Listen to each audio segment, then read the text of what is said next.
Assalamualaikum warahmatullahi wabarakatuh. Banyak sekali pertanyaan jamaah, Ustadz kasih kami channel untuk kajian anak-anak muda. Di antara anak muda berasal dari Aceh, luar biasa, channelnya Maulizul Akbar Nak. Tonton, subscribe, like, share, komen. Assalamualaikum warahmatullahi wabarakatuh.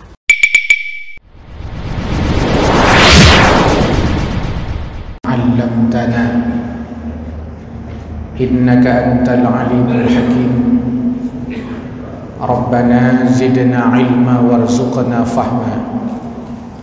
Rabbi shrah li sadri wa yassir li amri wahlul 'uqdatam min lisani yafqahu qawli birahmatika ya arhamar rahimin. Bapak Ibu hadirin wal hadirat, jamaah salat maghrib yang dimuliakan Allah Subhanahu wa ta'ala. Sambil kita niat i'tikaf mengisi kekosongan kegiatan kita untuk merenungi akan ilmu agama, mudah-mudahan bertambah takwa iman kita kepada Allah Subhanahu wa ta'ala. Hadirin yang berbahagia, dalam kitab Nasaihul Ibad karangan Imam Nawawi Al-Jawi Al-Bantani menukil sebuah hikayat Syekh Ibrahim bin Adham. Suatu ketika Syekh Ibrahim bin Adham pergi berangkat ke pasar Basrah, karena seorang ulama yang berangkat pergi ke pasar tentu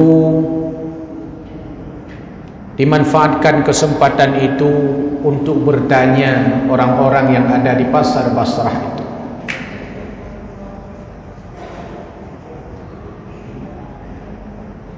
Apa keluhan pedagang pasar Basrah kepada Syekh Ibrahim bin Adham?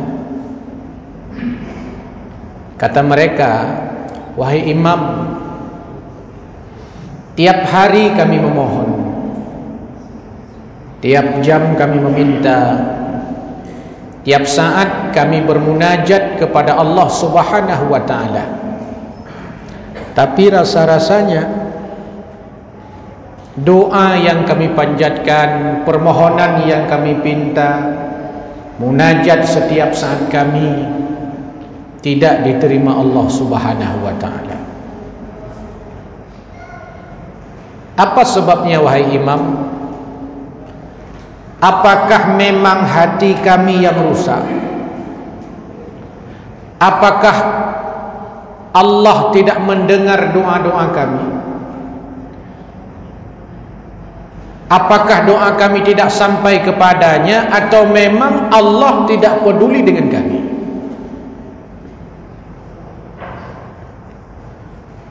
Padahal Allah sudah berjanji di dalam ayatnya, ud'uni astajib lakum, berdoalah kepadaku niscaya akan kuperkenankan setiap permohonan.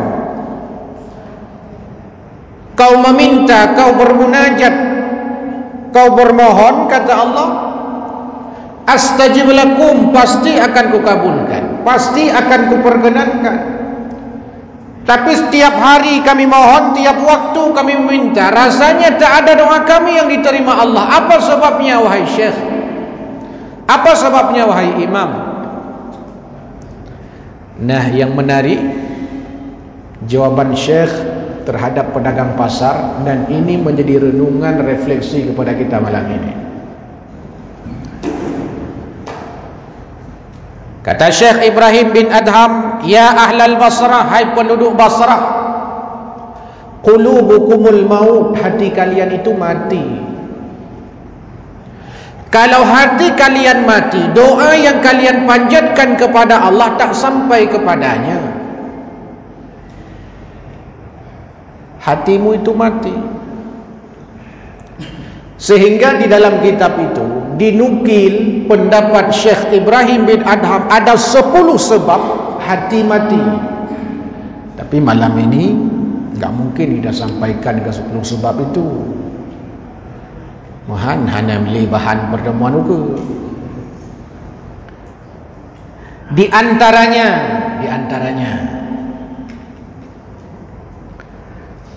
yang menyebabkan hati kalian mati, araftumullah walam ta'budulah. Kalian kenal Allah, tapi kalian tak pernah menyembahnya. Kau belajar ilmu tauhid, tapi kau tak ibadah. Kau kenal sifat 20, kau tahu sifat mustahil bagi Allah, kau tahu sifat jaiz, tapi hanya sekedar tahu. Ilmu hanya sekedar harakatul aqli, bukan harakatul qalbi. Ilmu hanya sekedar untuk mengisi otak, bukan mengisi hati. Akibatnya ilmu banyak, pengetahuannya luar biasa, ibadahnya enggak ada. Kalian kenal Allah. Kalau ditanya siapa yang ciptakan langit, Allah, kalian jawab. Kalau ditanya siapa yang menciptakan bumi, Allah, kalian jawab.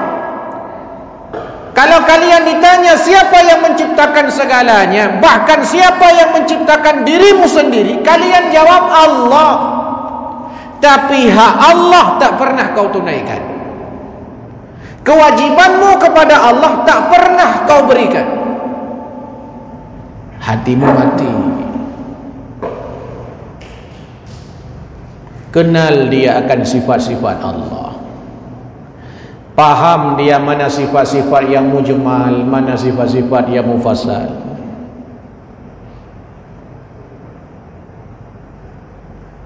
Tapi sayang, dia tidak ibadah kepada Allah. Padahal seorang hamba menyembah Allah, itu hak Allah sebagai Tuhan dari kita sebagai hambanya. Dan itu kewajiban kita. Kewajiban kita kepada Allah minimal 2. Ta'budullah, menyembah Allah, wala tusyriku bihi syai'a, tidak menyekutukannya dengan sesuatu apapun. Maka kalimat dalam surah Fatihah yang kita baca setiap saat di dalam salat, bahkan di luar salat kita, pengakuan kita kepada Allah, iyyaka na'budu wa iyyaka nasta'in. Kita proklamirkan diri, ya Allah, hanya kepadamu kami menyembah, hanya kepadamu kami minta tolong, ya Allah. Tertibul kalimat, memang na'budu dulu baru nasta'in. Tertib ayat, tertib kalimat, memang sembah Allah baru minta kepada Allah. Tapi realitas sosial menunjukkan banyak manusia dia balik prakteknya. Dia minta hanya kepada Allah, tapi hak Allah tak pernah ia tunaikan. Tak pernah ia tunaikan hak Allah. Berdoa tapi saya kapur leka berdoa. Nanti berdoa ke royu bawa agak belum. Temayang dah. Ibadah hak. Berdoa je. Temayang pihana laju. Hana sinkron. Mestinya kalau kita mengaku diri kita hamba Allah, penuhilah hak Allah itu, supaya hati kita tidak mati seperti yang diungkap Syekh Ibrahim bin Adham. Orang yang kenal Allah tapi tak pernah menyembah Allah, hati mati. Hati mati apa akibatnya? Doa tak mustajabah, doa tak diterima Allah. Yang kedua, yang menyebabkan hati kita mati, qara'tumul Quran walam ta'malu bih. Kalian baca Al-Quran tapi kalian tak pernah mengamalkan isinya. Quran kita baca tapi tak pernah mengamalkan isinya. Kita yang baca aqimis salah, kita yang enggak salat. Kita yang baca wa atuz zakah, kita yang enggak mau menunaikan zakat. Kita yang baca lan tanalul birra hatta tunfiqun mimma tuhibbun, kita yang pelit. Kita yang baca wa atimul hajja wal umrata lillah, punya uang, punya harta, punya kesempatan, enggak mau haji umrah, kita juga. Ayat terus kita baca, tapi jauh daripada pengamalan kita. Hati mati. Padahal Quran itu bukan hanya sekedar pengetahuan, bukan hanya sekedar bacaan, tapi bagaimana dia menjadi bagian daripada kehidupan kita. Seluruh aktivitas kita ini melekat akan nilai-nilai Al-Quran di dalamnya. Kalau tidak, mati hati. Yang ketiga, qultum annal mautal haq wa lam tasta'iddu lah. Kalian yakin mati itu akan datang menghampiri kalian, tapi kalian tak pernah mempersiapkan kematian itu. Semua kita yakin, saya, Bapak Ibu, semua kita yang hadir ke sini, bahkan semua orang yang tidak hadir ke sini, mereka yakin bahwa mereka mati. Bahkan bukan hanya sekadar yakin, hafal ayat lagi. Kullu nafsin za'iqatul maut. Tapi walam tasta'iddulah, tak pernah dia persiapkan kematian. Bekal apa yang ia persiapkan sehingga nanti kalau mati menghadap Allah, ada bekal yang dia bawa. Kalau nanti Allah bertanya, 70 tahun usiamu di dunia, apa yang sudah kau kerjakan? 50 tahun usiamu di dunia, kembali kepadamu, bekal apa yang kau bawa? Ditanya bekal, apa jawaban kita? Kalau seandainya tidak ada amal. Padahal jangankan pulang ke akhirat, pulang kampung saja ditanya orang. Pulang kampung saja ditanya oleh orang, bawa pulang apa? Pergi ke Banda, pulang dari Banda Aceh ke Lok Semawe, ditanya orang, bawa pulang apa? Mana oleh-olehnya? Tajak Medan, tawa uluk, ditanya legop, na oleh-oleh. Tajak Jakarta, tawa Jakarta, na oleh-oleh. Tajak Waji, tawa Yaji pun na oleh-oleh. Tawa akhirat, ditanya oleh Allah, dah oleh-oleh. Nian menyahana tabah oleh-oleh, lebih berbahaya. Hana tapua oleh-oleh ino-idonya, dari Banda tawa hana tapua oleh-oleh kena uluk, paling bungeh ngon tagai hana mendum, paling yang dupu-dupu dan jauh Banda. Nyan pi karena tapi ba Facebook amdeh ni dipuji. Tajak Medan menanci wadai tawa yang dupu-dupu tagai. Hana tapua oleh-oleh, paling hana gadbah pegah kriit tu tagai, paling deganya. Tapi tawa ba Allah, kembali kita kepada Allah, enggak bawa oleh-oleh, enggak bawa bekal. Bukan hanya marah Allah kepada kita, Allah memberikan azab yang amat pedih kepada hamba-hambanya. Diberikan kesempatan hidup di dunia, yakin mati akan kembali kepada Allah, tapi sayang tak pernah dia mempersiapkan dirinya. Walam tasta'iddulah, apa akibatnya? Hati mati. Ketika hati mati, mudoa diuro, mudoa waktu malam, mudoa cauro. Tiap saat mudoa, sayang doa tidak mustajabah. Yang keempat, yang menyebabkan hati mati, akaltum ni'mata rabbikum walam tashkurulah. Kalian makan nikmat Tuhanmu tapi kalian tak pernah mensyukurinya. Lahir kita ke dunia tidak membawa apa-apa, peci tidak kita bawa, baju tidak kita bawa, sarung tidak kita bawa, celana hana dapat, sapu tak dapat, balahe tilhun telanjang bulan, hana urung balahe baca-baca dasi-dasi nai patuna ya hana. Antum pernah tahu nyuna piane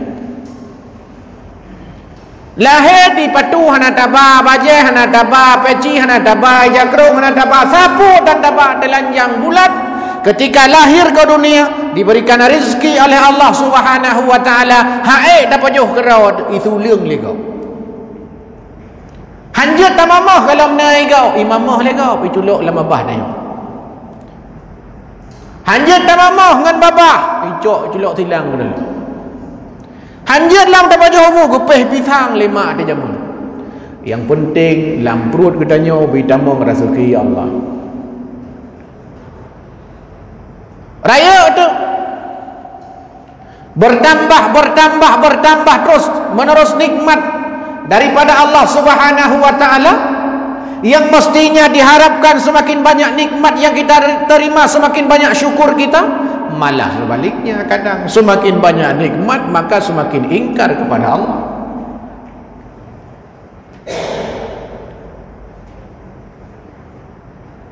Nah, nanti di depan ini ukurnya tu nanti masuk Zulhijjah. Di antara ibadah yang sudah menunggu-nunggu kita, kurban namanya, udhiyah. Salah satu tempat membuktikan syukur kita yang keinginan di Zulhijjah. Mampakah nawaitan pegah? Memang payah nak pegah je no. Tabak memajino payah dapat siapa ke? Payah dapat siap je no. Ada mungkin nuroha ada horoha ada beliau roha ada sia. Ada kesempatan. Igop kai kampung hanya muka kambing. Sekarang kita sampaikan sebagai motivasi. Berapa banyak nikmat yang Allah berikan kepada kita hingga digambarkan kan? Inna a'tayna kal kautsar. Ada yang memaknai Al-Kautsar itu telaga Al-Kautsar. Al-Kautsar itu juga disebut sebagai nikmat yang banyak. Banyak sekali nikmat yang Allah berikan kepada kita. Kadang-kadang nikmat itu tak pernah kita duga, tak pernah kita sangka-sangka, bahkan nikmat itu kadang tak pernah kita minta. Ana pernah terlekas. Karena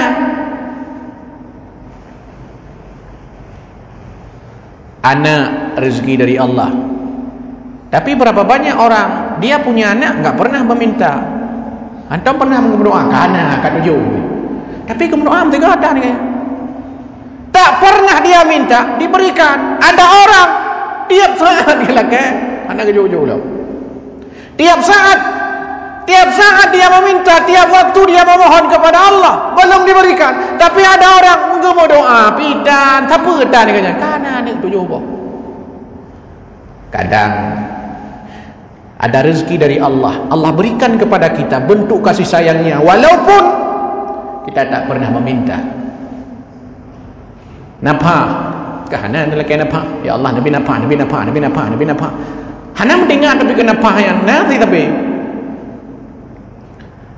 kita tidak ingat, tapi ada diberikan Allah. Niat yang mesti kita sadari. Kita tidak sukses, katanya hana berhasil, anak kita sudah berhasil, nikmat. Kita tidak kaya, anak kita kaya, nikmat. Kita bodoh, anak kita penghafal Quran, nikmat. Kita enggak bisa apa-apa, anak kita bisa apa-apa, nikmat.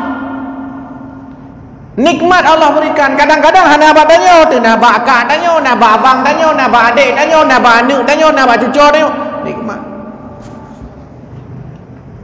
Kadang tanya kau tengku tapi anak dah tengku. Kadang tanya kau ulama tapi anak dah ulama aja kau ulama. Nikmat. Nikmat dari Allah. Dari ragam macam nikmat yang Allah berikan kepada kita, Allah hanya minta dua. Pertama, fasalli li rabbika, salat. Kedua, wanhar, berkurbanlah. Allah hanya minta dua. Salatlah. Salat hari raya kalau dalam konteks ayat ini. Tapi kalau kita ingin perluas, salat-salat yang kita kerjakan, sehingga ketika Allah Subhanahu wa taala menegaskan kepada kita, wa'mur ahlaka bis salati wastabir 'alaiha la nas'aluka rizqa nahnu narzuquka. Hai wahai ayah-ayah, perintahkanlah kepada anakmu, perintahkanlah kepada istrimu. Wahai para ayah, perintahkanlah kepada keluargamu untuk menegakkan salat. Wastabir 'alaiha. Katakan kepada mereka, sabarlah melaksanakan salat itu. La nas'aluka rizqa, nahnu narzuquka. Kami tidak minta rezeki kepada kalian, kamilah yang memberikan rezeki kepada kalian.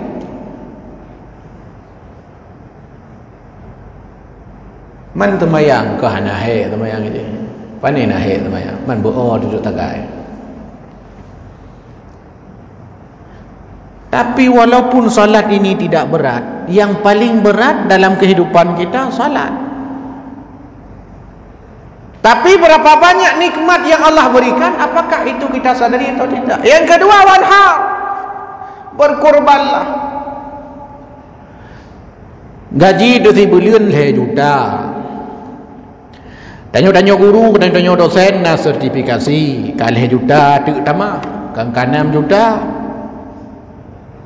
Tanya na pangkat, na jabatan, kagaji tunjangan pangkat jabatannya lah. Oh dapat sapat, 30 juta. 3 bulan. Na ya 15 juta. Mana 10 juta 3 bulan. 3 bulan kali 12 bulan. Gelagai oleh Allah 2 juta nardo sagai.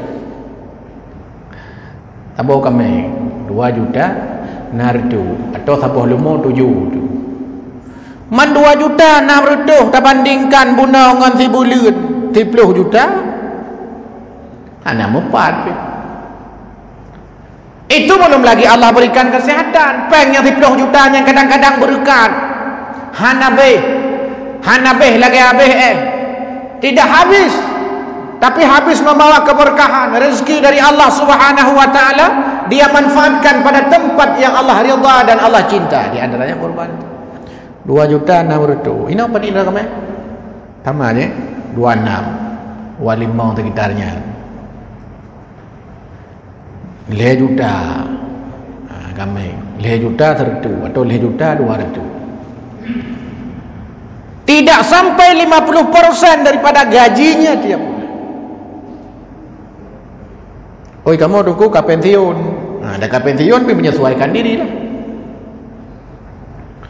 Kabeh tak pergi hotel masa ada kerja aja pun. Ini yang perlu tugas membandingkan ini.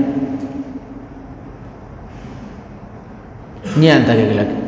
Bukan anak yang disuruh sembelih, tapi ternak. Nabi Allah Ibrahim alaihissalam anaknya. Hai Ibrahim, banyak nikmat yang telah kau berikan kepadamu. Bena nikmat diberikan kepada Nabi Allah Ibrahim alaihissalam. Dulu pernah bernazar kepada Allah. Katanya Nabi Allah Ibrahim kepada Allah, ya Allah, jangankan ternakku, bila suatu ketika nanti aku punya anak, kau suruh berkorban, kau suruh sembelih, maka anak itu pun akan ku sembelih. Kata Allah, Ibrahim, kau sudah punya anak itu, Ismail. Tunaikan nazarmu. Tunaikan nazarmu. Ditunaikan oleh Nabi Allah Ibrahim alaihissalam. Lalu diganti dengan seekor kibas yang amat besar. Ini yang mesti kita pahami. Setiap kita punya potensi untuk mendapatkan itu.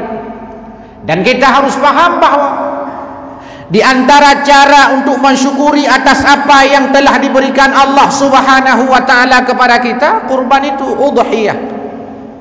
Kurban itu sebagai cara, sebagai media, instrumen untuk mendekatkan diri kepada Allah Subhanahu wa taala, kurban. Maka namanya kurban. Kurban itu secara etimologis, secara lugatan itu maknanya mendekatkan diri kepada Allah. Bahkan dalam kitab digambarkan itu ada hadis dalam Sabilal Muhtadin digambarkan sebuah hadis, bahkan sampainya pahala kepada Allah Subhanahu wa taala dari kurban yang kita lakukan sebelum darah hewan yang kita kurbankan itu menyentuh bumi. Patetasi kambing itu biar darah, nyan segalam darah nyan rut kenang tanah, awai truk pahala ke di Allah. Main kambing tu kamu dipek pada tanah, dak kamu dipek pada tanah pi awai truk pahala ke di segalam itu biar kenang tanah darahnya.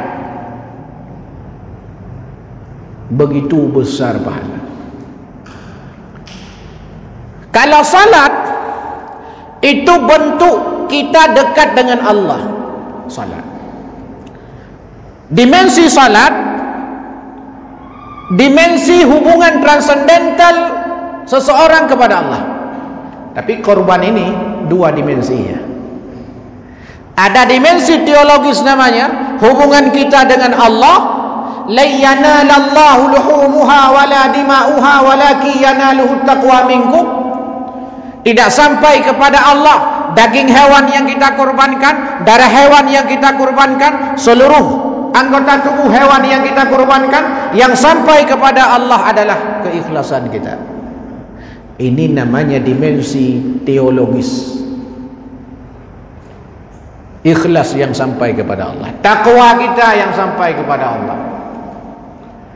Yang kedua dimensi sosiologis, daging hewan yang kita korbankan sampai kepada si fakir, sampai kepada si miskin. Orang yang berkorban disayang Allah, orang yang berkorban disayang sesama manusia. Orang yang pelit dibenci Allah, orang yang pelit dibenci manusia. Bahkan kadang menyoji kurban kan kurban tanya daya indat kurban gop mentang rumah gop tenang luar biasa. Nah pengalaman tiga kata po yang tak indatnya kan kurban tanya kurban gop yo indat patanya tak indat tu rumah je ikut lagi alhamdulillah mentang tinggal ke kelong padahal kurban gop ikut mentang tinggal tingkat nian mentang senang pun memang ratanya memang milik kita yang kita berikan kepadanya, memang kurban kita yang kita persembahkan kepadanya, pastilah lebih senangnya lagi. Yo tingkat kurban kau mentang itu mekun mentang tinggal ke lu fikir ana tinggal ke le buat ro kakaya senangnya luar biasa. Allah senangnya Allah kepada orang yang berkurban itu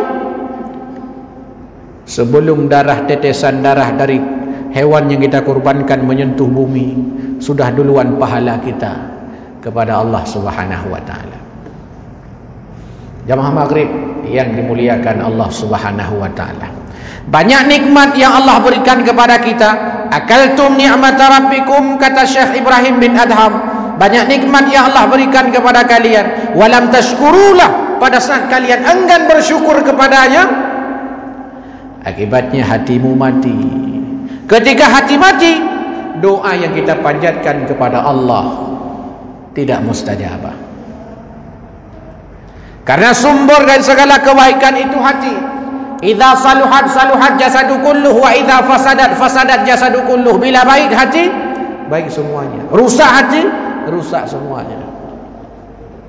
Sampai Nabi mengatakan, kalau kamu ingin tahu baik atau buruk, tanyakan pada hatimu. Hati inilah yang menjadi kepala dalam kehidupan kita. Hati. Maka ada jalan di perut, hati-hati ya? Hati-hati jalan anda sedang diperbaiki. Padahal hati yang nampak depan yang lihat mata, enggak dibuat mata-mata. Yang jalan kaki, yang rim Honda kaki, yang mereka pegah, ai pegah ini pegot. Ai dekat kapal Honda. Hayaki be dekat kapal Honda. Yang gagah Honda atau jarau, hai jarau. Hati. Maka orang-orang yang pada saat dia kenal Allah lalu dia sembah Allah, pada saat dia baca Quran bukan hanya sekedar baca, dia dalami, dia pahami lalu dia amalkan. Bukan hanya sekedar yakin dengan kematian, tapi dia persiapkan bekal. Bukan hanya sekedar dia mendapatkan nikmat daripada Allah lalu dia syukuri. Membuat hatinya menjadi qalbun salim, hati yang damai, hati yang tentram, Kalau seandainya kita kenal Allah lalu tidak menyembahnya, makan nikmat Allah tapi tak pernah mensyukurinya, baca Quran tapi tak pernah mengamalkan isinya, yakin akan mati tapi tidak mempersiapkan bekal, hati kita ini akan menjadi hati yang sakit. Sakit hati. Hati sakit. Hati ini seperti besi berani, kayak magnet. Kalau hati bersih melihat kebaikan, connect langsung saja. Kalau hati bersih ketika melihat kebenaran, connect, tidak gerau. Tapi menyate kata sakit, qalbun marid, bahkan yang lebih parah adalah qalbun mayit, sudah mati hatinya, mati hati. Kalau hati sudah mati, kebenaran enggak masuk lagi. Kebaikan handuh le, atai pegah legop mandung salah atas putoi hai dah dengar. Kebaikan enggak mau kita dengarkan, majlis taklim tidak mau kita hadiri. Kenapa malas kita hadiri? Karena hati ini. Hati. Rumah besar tapi terasa sempit. Ubi raya, rumah halaman empah raya, tapi karena hati kamate terasa sempit. Tapi ada orang rumahnya kecil, halaman rumahnya kecil, ke rumah pak mamplam sagai je tak pula tiba me tak pula menua apa ada padu payah duk cuma mamplam. Tapi karena hati bunuh luah hati boboh mamplam demo hana sakit hati. Tapi menyobrok hati ke bak mamplam bengeh adu atun ke hana kamu boh lo ka bengeh ke bak mamplam yang kukoh bak ke mehan. Untung hana jewoi bak mamplam nekoh ibu deh. Ai kudang le ke rumah drone untuk mayang 3 tan. Mbak kaya begini. Nikmat. Bahkan rasa syukur kita itu nikmat.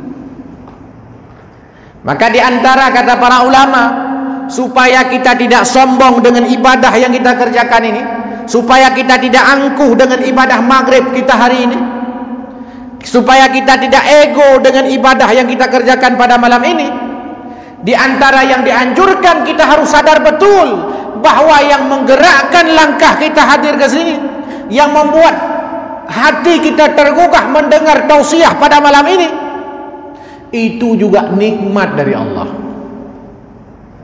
Itu saja nikmat dari Allah. Kalau seandainya Allah tidak memberikan nikmat itu kepada kita, ada tim dua ini, ada tim dua ini bakal aku pergi roda. Oh dia kan tak mau ngelom tu. Tapi handa tebi ti, pakat dengan kai WA dia, handa tebi juga trip dan yang siapa ni. Tak belah nanti mendang hai dengan ai burung dah dua. Kai WA handa tebi, ladom hana WA, ge WA katnya. Kata tebi kah duit le. Kata tebi 3 handa mangan. Yang bandingkan ke refleksi Syekh Ibrahim bin Adham.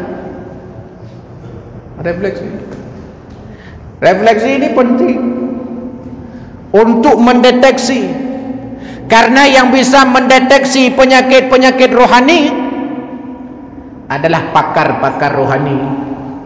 Yang bisa mendeteksi penyakit-penyakit jasmani, para dokter-dokter jasmani. Katanya yang sakit mata tepukon, bah doktor mata katanya. Tanya berlihat tepu sakit lambung atau hana, bah doktor lambung katanya. Sakit hati. Nyan bila yang sakit nyan adalah hati organ, tanya bah doktor hati, doktor limpa, bagian hati. Maka hati terbagi 2.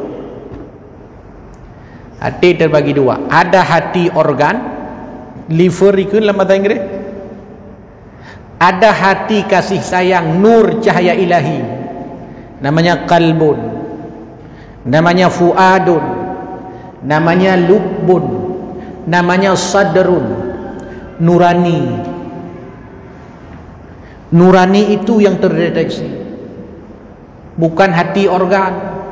Kalau hati organ, tidak ada hati organ, mati dia. Karena hati organ bagian daripada alat vital. Baik dah pergi tanya alat vital ada yang tagai kau ada lain naji alat vital. Mata alat vital, jantung alat vital, hati organnya alat vital. Perut alat vital. Jadi organ. Kalau yang sakit hati organ, pergi ke doktor.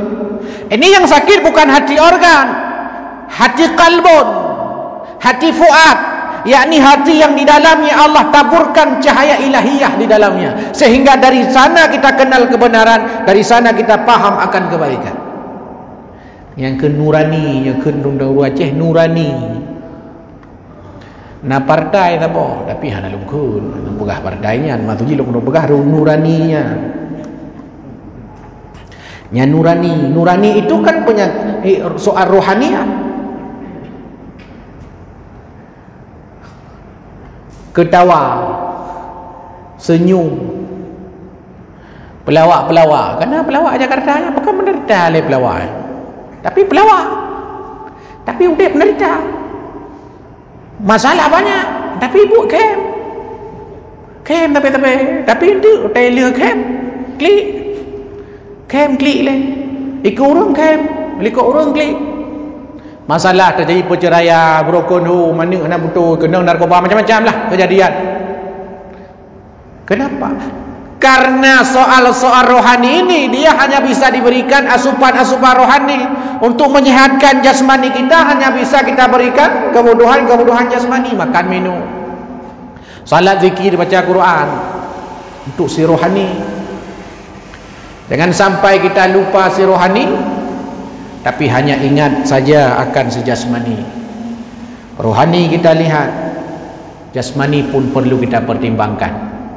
Jamaah maghrib yang dimuliakan Allah Subhanahu wa ta'ala, kesempatan ini dari 10 pesan Syekh Ibrahim bin Adham, ingatlah 4 pesan itu, karena di antara yang 10 itu yang paling penting adalah 4 perkara itu. Karena 4 perkara itu adalah sesuatu yang terkait dengan kehidupan kita. Allah sebagai Tuhan, tunaikan haknya. Baca Quran, pelajari, tak ikut nak pengajian tafsir malamnya biasa, dalami lalu kita amalkan. Kenali akan nikmat-nikmat Allah, mulai daripada yang paling kecil sampai yang paling besar, mulai daripada dalam diri internal kita sampai daripada eksternal kita, dari dalam dan dari luar. Lalu perhatikan, deteksi saja berapa banyak nikmat yang sudah kusyukuri. Di antara cara mensyukuri nikmat, menempatkan nikmat pada tempat yang Allah ridha dan pada tempat yang Allah cinta. Mati bukan hanya sekedar untuk diyakini, mati bukan hanya untuk sekedar dipahami, mati juga untuk dipersiapkan bekal di akhirat. Kon hanya yakin mentau, nak yakin ke mati yakin. Kon hanya yakin mentau, tapi mempersiapkan bekal menuju kematian, sehingga pada saat kita dipanggil Allah Subhanahu wa ta'ala, termasuk golongan yang tenang, golongan yang mardiyah, mendapatkan ridha daripada Allah Subhanahu wa ta'ala. Mudah-mudahan ada manfaatnya, menjadi motivasi bagi kami yang menyampaikan. Kepada seluruh Bapak Ibu jemaah maghrib yang mendengarkan, hadanallah wa iyyakum ajmain. Wassalamualaikum warahmatullahi wabarakatuh.